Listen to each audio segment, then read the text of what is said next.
بسم الله والصلاة والسلام على رسول الله. السلام عليكم ورحمة الله وبركاته أخواتي الكريمات، ومرحبا بكم في قناة يوميات في ريال.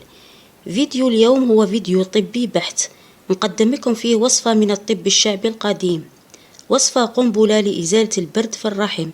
هذه الوصفة مدتها لي امرأة كبيرة في السن، وهي جد جد جد فعالة لكل امرأة تعاني من برد الرحم، وممكن يكون سبب في عدم حملها لو كانت تريد الإنجاب.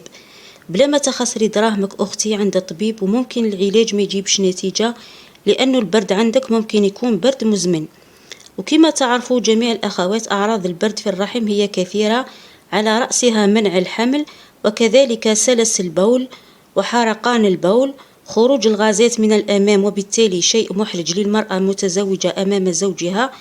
إذا نروحوا للوصفة ونشوفوا واش فيها وكيف نحضروها وكيف نستعملوها. إذا على بركة الله، هذه الوصفة واسمها وصفة البصيلة لإزالة البرد في الرحم، لإزالة الهواء من الرحم. المكون الأساسي نتاعها هو البصيلة، نبتة البصيلة، وهي تباع عند بائع الأعشاب، وهي مش غالية يعني في الثمن، رخيصة. أنا شريت هذه الحبة الكبيرة ب20 ألف. فيها زيت زيتون، فيها الخزامة، وفيها الزعتر الحار. إذا نروحوا ونشوفوا كيفاش نحضروا هذه الوصفة. إذا أول حاجة أختي هي أني نجيب قطعة من هذه البصيلة، وعلى فكرة البصيلة هذه ممكن تكون حبات صغار، إذا استعملي حبة صغيرة. أنا شريت هذه حبة كبيرة، لازم ندي منها قطعة. إذا ذوك نقطع منها قطعة ونعاود نرجعلك.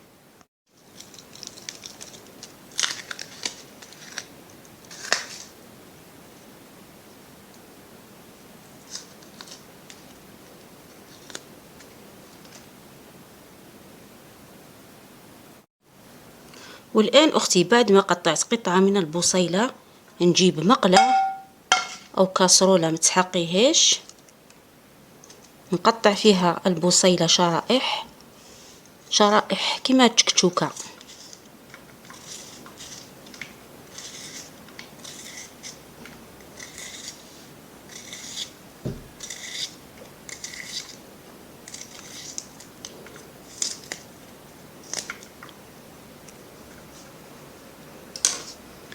نزيد عليها كمية من زيت الزيتون، قيس ملعقة،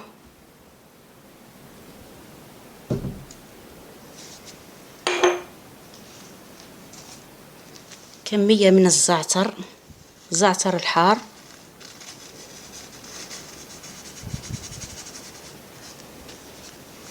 وكمية من الخزامة. وهذه الأعشاب كامل راهم يتباعوا عند العطار، تشريهم بأي ثمن، رخاص مهمش غاليين. إذا ذوك واش ندير، ذوك نجي نروح للغاز تاعي، نحكم ندفي هذه المكونات، ندفيهم قيس من نشم الريحة تاعهم، ونكملوا كيفاش نستعملوها.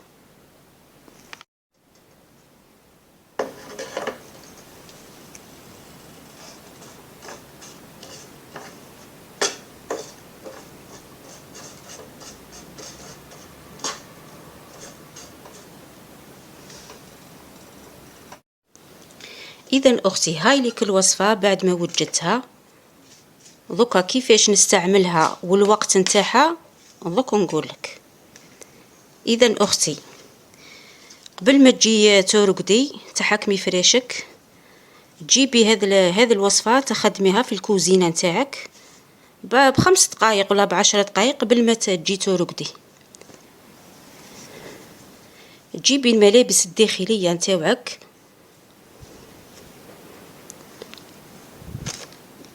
وعندك اختيارين، يا إما تجيبي شاش قطعة قماش، يا إما تجيبي الفوط الصحية نتاعك.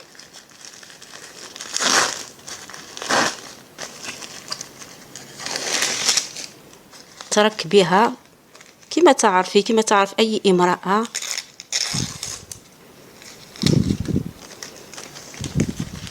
إذا كما قلت لك عندك اختيارين، هكذا أو في قطعة قماش.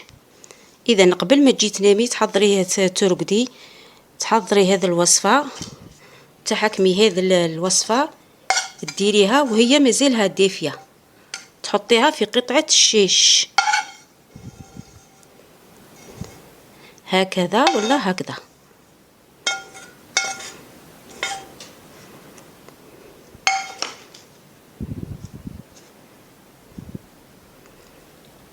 ونعطيك معلومة باللي تستعمليها هكذا على الجلد تاعك، ما تغطيهاش، تسمى الفايدة تاعها راهي هنا هكذا.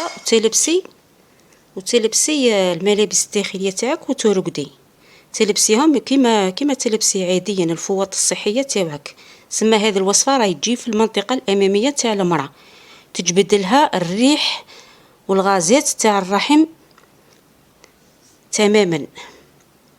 إذا هذه الوصفة تستعمليها 3 أيام مور بعضهم، 3 أيام متتالية، لكن بشرط، الشرط الوحيد هو عدم معاشرة الزوج إذا كنت متزوجة.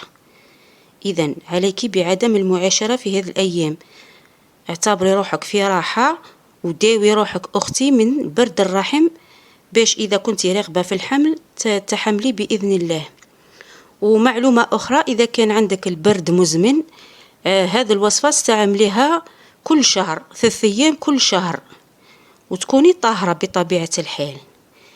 إذا جربي هذه الوصفة وأعدك بالصحة، وإن شاء الله هذا المرض يتنحى عليك، برد الرحم إن شاء الله ما تزيديش تعاني منه إلى أبد الآبدين. وادعي لي إن شاء الله.